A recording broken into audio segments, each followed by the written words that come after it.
দুনিয়ার জন্য তো দুনিয়ার জন্য সে ধন সম্পদ গুচ্ছিত করে এবং মিথ্যা আশা রাখে, আল্লাহর কাছে আশা রাখে যে তিনি জান্নাত পাবে, আল্লাহ তাকে জান্নাত দিয়ে দিবেন। এত সহজ ভাই, এত সহজ নয়। আল্লাহ রাব্বুল আলামিনের কাছে আশা রাখতে হবে, তদনুযায়ী জীবন পরিচালনা করতে হবে। আপনি এখন নামাজ পড়ছেন না আর আপনি আশা রাখছেন আল্লাহ রাব্বুল আলামিন আপনাকে জান্নাত দান করবেন। আপনি রোজা রাখছেন না, আপনি আশা করছেন আল্লাহ রাব্বুল আলামিন আপনাকে জান্নাত দান করবেন।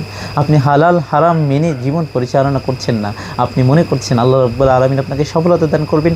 আপনি ঘুষ নিচ্ছেন, আপনি সুদ নিচ্ছেন, আপনি সরকারি অর্থ দুর্নীতি করে নিচ্ছেন, আপনি জনগণের কোটি কোটি মানুষের সম্পদ আত্মসাৎ করছেন, মানুষের সঙ্গে প্রতারণা করছেন, আপনি ব্যবসা করছেন, ব্যবসার মধ্যে প্রতারণা করছেন, মানুষকে মিথ্যা বলে আপনি আপনার পণ্য, আপনার প্রোডাক্ট, আপনার মাল সামানা বিক্রি করছেন। এই যে অন্যায় পথ, এই যে ভুল পথ, এই যে ভুল কাজের মধ্যে আপনি আছেন এবং আল্লাহ রাব্বুল আলামিনের কাছে সফলতা চান, আল্লাহ রাব্বুল আলামিন আপনাকে সফলতা দান করবেন, এটা বোকামি ছাড়া কিছুই নয়।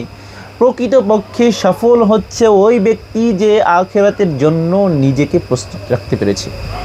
সফলতা কি জানেন? আল্লাহ রাব্বুল আলামিন বলছেন, ইয়া আইয়ুহাল্লাযীনা আমানুত্তাকুল্লাহা ওয়াল তানজুরু নাফসুম মা কদ্দামাত লিগাদি ওয়াত্তাকুল্লাহ ইন্নাল্লাহা খাবীরুম বিমা তা'মালুন। আল্লাহ বলছে, হে ঈমানদারগণ, ওয়াত্তাকুল্লাহ ওয়াল তানজুরু নাফসুম মা কদ্দামাত লিগাদ। আল্লাহ রাব্বুল আলামিন বলছেন, হে ঈমানদারগণ, তোমরা শুধু এই দুনিয়াতে বসে নিজের আমলনামার একটি হিসাব করে নাও যে আগামী দিনের জন্য, অর্থাৎ কিয়ামতের ময়দানের জন্য তোমরা কি পৌঁছেছো তার হিসাবটা যেন দুনিয়ায় বসে করে নাও। কি পাঠিয়েছো পরকালের জন্য, আখিরাতের জন্য কি পাঠিয়েছো সেটা বলা হয়েছে আয়াতের মধ্যে সুন্দর করে। আল্লাহ রাব্বুল আলামিন বলছে, ওয়াত্তাকুল্লাহ, আবার আল্লাহকে ভয় করো, ইন্নাল্লাহা খাবীরুম বিমা তা'মালুন, নিশ্চয়ই তোমরা যা করছো না কেন, যত অন্যায় পথে থাকছো না কেন, যত অপরাধের মধ্যে থাকছো না কেন, আল্লাহ রাব্বুল আলামিন তোমাদের সব কিছুর ব্যাপারে অবগত আছেন, খবর আছেন। তুমি মানুষের সঙ্গে কিভাবে প্রতারণা করে অর্থ সম্পদের মালিক হয়ে গিয়েছো। সম্পদ দিয়ে কী করবা ভাই? চক্ষু দুটা বন্ধ হয়ে যাক, তোমার সম্পদ ভাগ বটোয়ারা করে নেওয়ার জন্য তোমার পরিবারের স্বজনরা বেকুল হয়ে যাবে।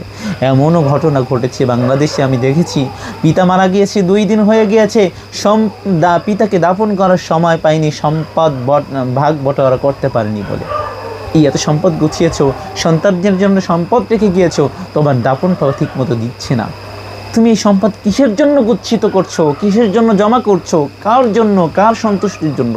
অলসো আল্লাহ রাব্বুল আলামিন বলেছেন, ওমিম্মা রাযাকনাহুম ইউনফিকুন, আমি তোমাকে যে রিজিক দান করেছি তা হতে আল্লাহর রাস্তায় ব্যয় করো।